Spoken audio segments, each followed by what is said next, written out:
Hello and welcome back to the Stationary Dev and to a fountain pen review. Now this one's kind of special because it's not every day that you get a new Pelikan pen, Pelikan pen to review. A little bit backstory. So I've started to really appreciate smaller pens um, and find myself gravitating to my smaller pens. I do have some larger pens and like those too, but I've just really started to appreciate the smaller pens, especially like this vintage ones. There a lot of vintage pens are smaller. This is how pens used to be, and so this is a old Esterbrook. It's about 80 years old. But I've really started to appreciate the smaller pens. I love my M200.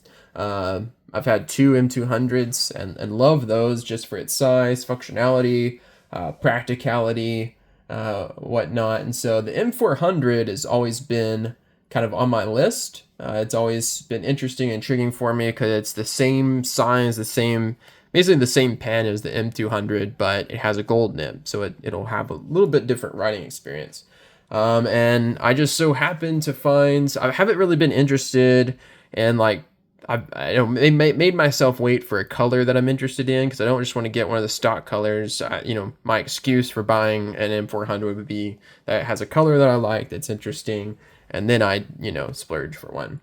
And I happened to find an absolutely unbeatable, crazy deal on Amazon Japan that I just couldn't resist. So we'll take a look at this. This is the Pelikan M400 white tortoiseshell.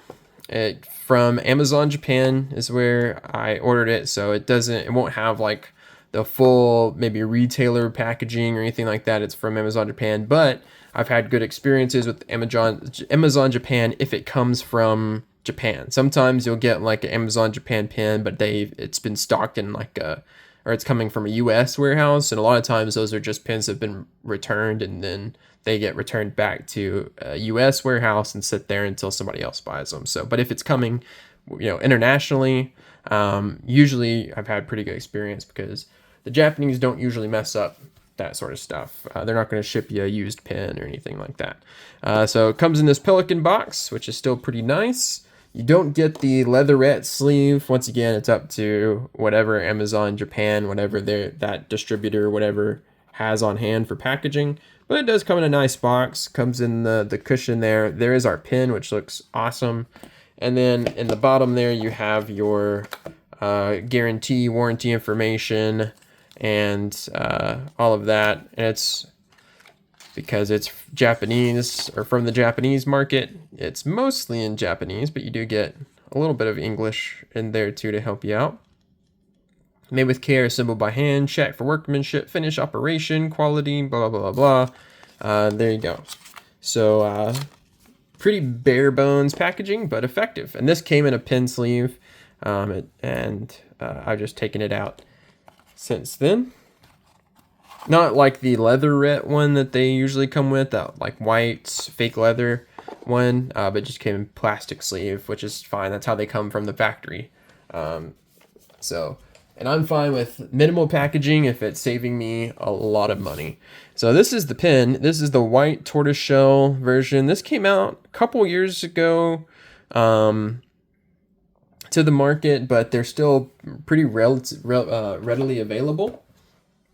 Let me polish it up just a little bit before I mess it all up. But yeah, there you go.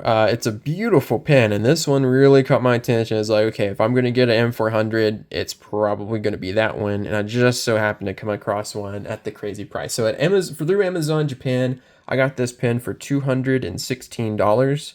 And just to compare that to retail price here in the US or even in Europe, a lot of places, it retails for anywhere from $350 to $450, this pen.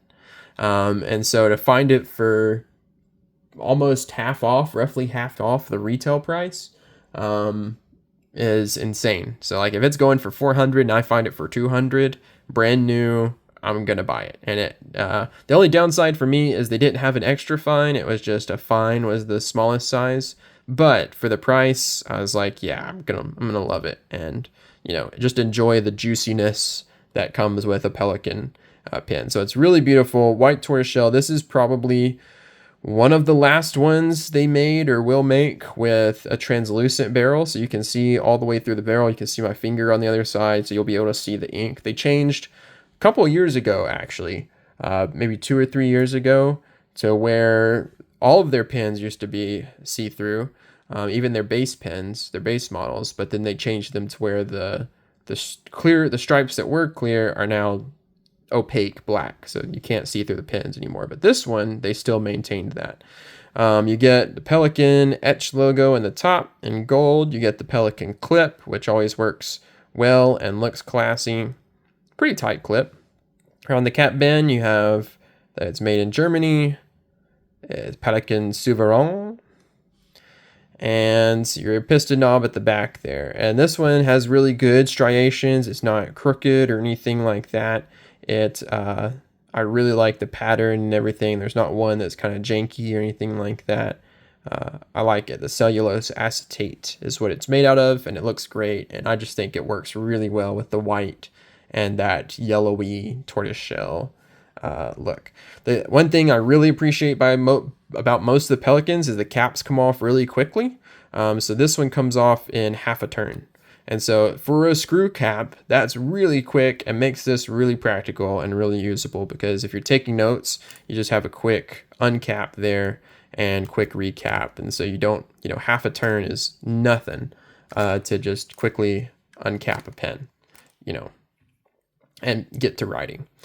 So yeah, uncap's really quick. There's a quick look inside the cap, which you can see really well. It just has a cap sleeve down there and the threads to reveal the money maker here, which is the 14 karat gold. So on I believe on the M600 and up, it's 18 karat gold, but on the M400 is kind of unique because it's a 14 karat gold nib. I think Pelikans have one of, if not the best looking nibs. Their scroll work is awesome. They have the logo, they have the dual tones. It's really clean, really elegant looking, great looking nib and feed. They have these giant plastic feeds that look awesome, and it gives plenty of ink to the pen. So I really love, I think Pelikan and Sailor make my favorite looking nibs, out there. I think they just look amazing, and this one is a fine. As I said before, in terms of feel of it, the smaller pens in Pelikan's lineup do come with plastic piston, which I think is a good move because it keeps for such a small pen, it keeps the weight from being too focused back here, because it is a pretty light pen. It's a really light pen, actually. This and the M200, but it's the M200 size. I can use it uncapped. I think it's fine uncapped. But most people will probably want to use it posted. I'm just not going to, because I don't want to mess up the tortoise shell, and I find it completely comfortable here for taking quick notes. Maybe longer writing sessions, if I have it out for a long time, I'll put it back here, and it doesn't backweight it. It just gives it a little bit more substance, a little bit more weight to it, so it still feels good even when posted. It's one of the few pens that I would actually post. I post a M200, I post sometimes a Pro Gear Slim. Those are two pens that I do still post sometimes, but I'm not a poster, so usually I just have the cap in my hand or have the cap on the desk or whatever there beside me.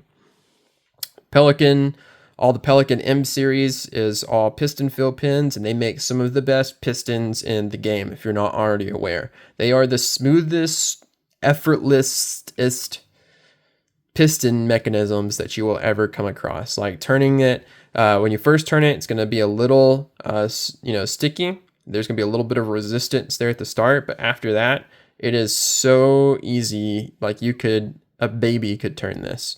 It is so glassy smooth, and I usually get really great feels out of the piston fill. So I think this goes all the way down to the feed. Some piston mechanisms you'll see maybe stop, like right here, and so you always have an ink bubble. You'll never get a full fill. This one, the Pelikans tend to fill up pretty full, so I'm thinking it's going almost all the way down to the feed and pulling ink in. So I really like the piston mech. It's just glassy smooth. Like nothing is going to nothing's going to hitch. There's no, I don't know what I'm trying to say. There's no ratcheting or there's nothing grinding. It's not hard at all. You don't have to put any effort into turning that piston knob.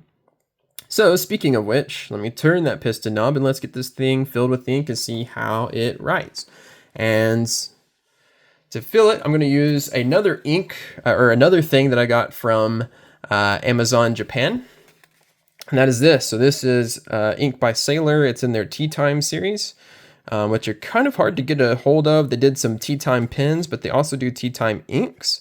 This is a 20 milliliter dye ink from Japan, and this is Tea Time afternoon tea. So it's supposed to be like an English breakfast tea kind of color, which I think is really accurate on this one, because a lot of like tea themed inks are too like dark or too yellowy or whatever, but like this one is a good black tea color, because a lot of like English breakfast tea is actually more orange color if you actually look at the color of the tea or the stain in the tea on the cup or whatever drop of tea. It's actually closer to this. So this is one that I had to get. It was $20 something for 20 milliliters, so it's actually decently expensive, but it was free shipping from Japan, and once again, good price from Japan, free international shipping. I was already ordering something from Japan, so why not order a couple things from Japan? Comes in this standard little Sailor bottle that they do for like their ink studio and all their 20 milliliter inks. This really small glass bottle, but it will work for this pen. They do have a wide opening, which is nice, so you can at least fit any pen in there, but it's 20 milliliters of ink, so it's quickly going to get pretty low where you're going to start having to like syringe fill or use an ink miser, but looks really good. Looks kind of fancy on the desk, and I like the little picture there of the afternoon tea. Looks really good, and I think it's going to be a good kind of complementary color for this vintagey looking pen. So let's do it. There's kind of a color of the ink. It looks like tea. It looks like tea in there. I actually have some tea that I'm going to take a swig of because I've been talking a while. All right, let's get this inked up. I already have the piston down there. We have plenty of ink here to get the full nib in there. It's not a big nib. The M400 is the smallest gold nib that Pelikan do. The M600 is a little bigger. The M800 is a little bigger than that. And then the M1000 obviously is a gargantuan slab of gold in there. So I just did 2 piston up and downs there. I'm going to try to get this ink. I dipped it a little bit too far where the ink got in the threads there. Rookie error. But I'm going to see if I can get all of that out real quick. Or as much of it as I can, because I don't want orange ink drying in the threads. That's one of the things you run a risk of with white pens that you have to kind of keep a track of is, you know, they might get stained up depending on what ink you put in. Luckily, Sailor inks wash out really, really well, and I don't see that being too big of a problem. I'm just going to give it a little bit more. I don't have fingernails, so I don't have long fingernails, so that's going to be a problem. But other than that, I think I did a decent job of getting all that ink out of there. Maybe try to wipe up the nib a little bit. Clean up. And there you go. Looks like a tea stain also. So liking this ink so far. But there we go. We have an inked up Pelikan pen. Let me put the lid back onto our Sailor ink. There. Set it off to the side. We have a page of Rhodia here to test this out. Move you in a little bit closer and try to lock down the focus here so it doesn't do crazy things. We have the Pelikan. I don't know if it's white tortoiseshell or tortoiseshell white. Tortoise shell white. This has 14 karat gold. Fine nib. Definitely wide for a fine nib, but it's not too bad, actually. Ink is Sailor.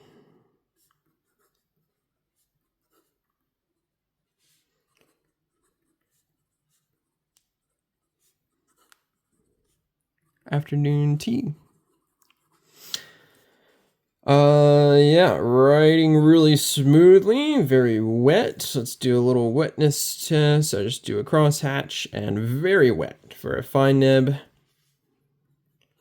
It's very, the Pelikans always kind of, especially if you get anything over like an extra fine, they kind of feel like writing with a marker just because you got a wide, tipping there. You got a lot of tipping that goes down the page, so it kind of feels like a felt tip marker or something that you're actually writing with, but feels good, very smooth. No problems yet. Let me give it a quick writing test.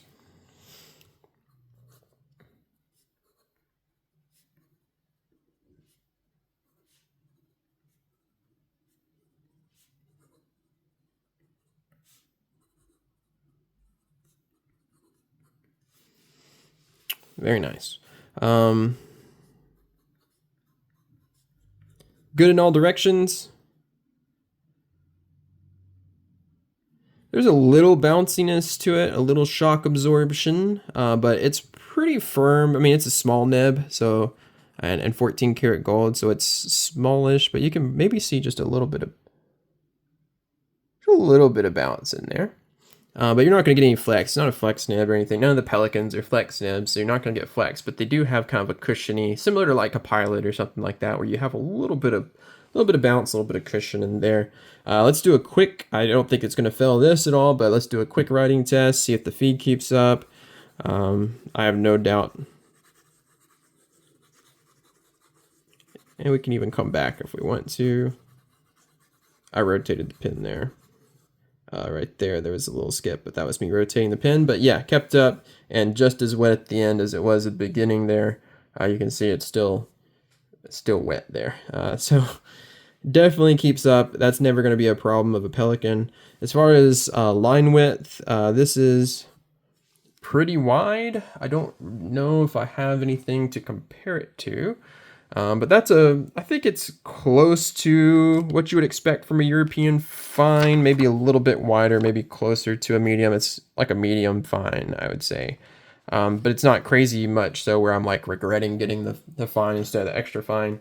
Here's a vintage fine. And so you kind of get a similar, yeah, it's a Western fine. Let's compare those two. Yeah, so it's a little bit broader than that Esterbrook nib, but not much. I mean, it's pretty on there. So it's a definitely European, wetter, slightly broader fine, but not bad. And I think the ink flow is actually pretty controlled. It's not a huge gusher. It is very wet writing. And it's probably a wetter ink too. The Sailors write pretty wet. Very smooth. You get just a hint of kind of pencil-y feedback, just audibly, but it's very, very, in writing, you can barely feel the writing, but you get that sound of a pen. Like I said, felt tip marker is kind of the vibe that I'm getting from this one. It's like writing with a felt tip marker where it's smooth and you can just hear it writing. Yeah, very nice. Very smooth. Wet, slightly wide. I'll say slightly wide. Feels great. I think it's balanced really well. This is one pen, and this is one thing that I've noticed with most of my Pelikans, and especially the 200, with it being such a light pen and such a smooth writing pen, they just disappear in your hand. It's so light and effortless. You just forget about the pen. You can focus on what you're writing. You can focus on the page, the ink, whatever you're writing, your letter, journal entry, whatever. They just disappear. They do their job. You don't have to worry about it. I'm trying to see if you can see. You can see the ink sloshing around a little bit up there, but we got a pretty big feel. So the piston itself is back here, and then you have the ink sloshing up here. So you can see through, you can see the ink in there. There you go, you can see a little bit there, which is nice. Once again, I don't know why they stopped doing that. I guess maybe as a cost thing, keeping up with the times, but unfortunate. But this one, I don't have to worry about that. It's got, the translucency. So, very impressed. as I knew I probably would be with the Pelikan and the M400 white tortoiseshell. It's a gorgeous looking pen. Like, I can't get, this is one I'm gonna just have to take breaks and start, for my writing, and just look at the pen for a little bit, because it looks, just the nib and the pen looks awesome. I'm hoping these white threads don't get too dingy and dirty. Like I said, just be careful with like how far you dip the ink in, and what kind of crud is on your hands or whatever that might get in those threads, because those can get a little dingy maybe. But nothing too bad, nothing I'm worried about, and it's my pen and I'm gonna use it. So yeah, highly recommend. If you don't know if this size is for you, definitely get the try to find a good deal on the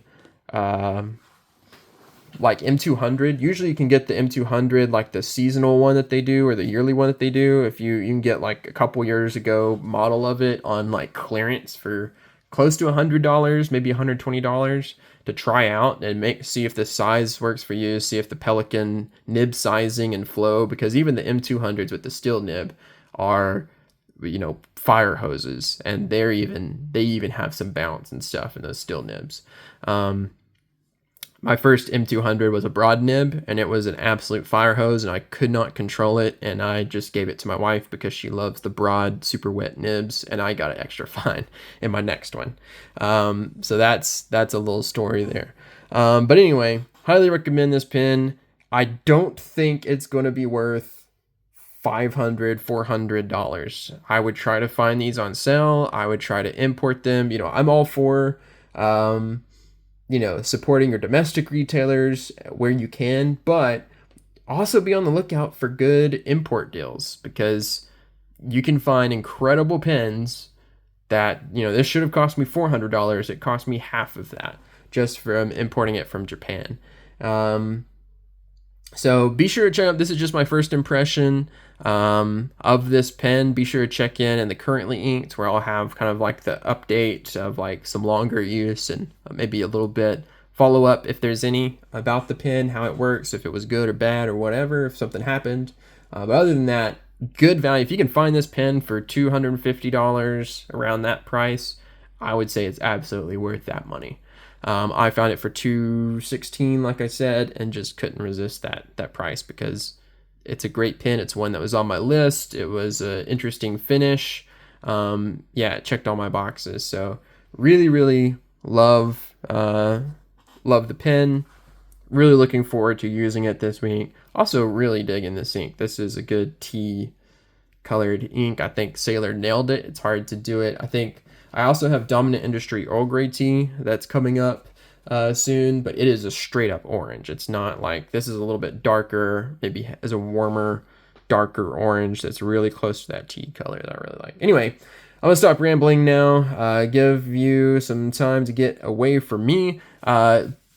Please give this video, if you made it this far, a like and subscribe. Leave any comments or questions you have for me. If you have any questions about importing from Japan or why the cost is so low, maybe I might do a video about that.